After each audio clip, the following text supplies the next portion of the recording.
nítorí Ọbasanjọ ọba Tẹjuoṣo sọ̀kò ọ̀rọ̀ sí Fayoṣe.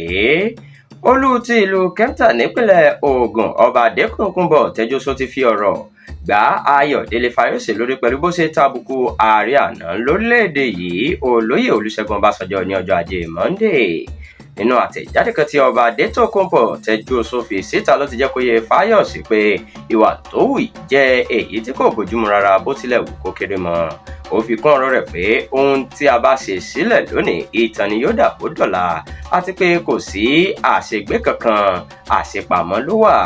Eléyìí yóò sẹ́yìn bí Fayoṣe ṣe tàbùkù Ọbásanjọ́ pẹ̀lú ọ̀rọ̀ tó sọ níbi ayẹyẹ ọjọ́ ìbí rẹ̀ tó ṣe ní ọjọ́ ajé Monday nípínlẹ̀ Èkó. Fayoṣe sọ pé ọ̀rọ̀ tí bàbá Ìyábọ̀ sọ níbi ọjọ́ ìbí òun kò nítumọ̀ rárá. Ó ní ibi tá a bá lérò pé èèyàn yóò ti bá ọgbọ́n téèyàn bá bá àgọ̀ níbẹ̀ á mọ̀ dunni jọjọ. Ṣùgbọ́n nígbà tó ń fèsì sí ọ̀rọ̀ Fayoṣe, ọba Adékúnbọ̀ Tẹjuoṣo ní ẹni tó bá ń gbé ilé gíláàsì ni kì í sọ̀kò rárá. Ó sọ síwájú pé ó ti di dandan pé òun náà yóò gbàrú ẹ̀.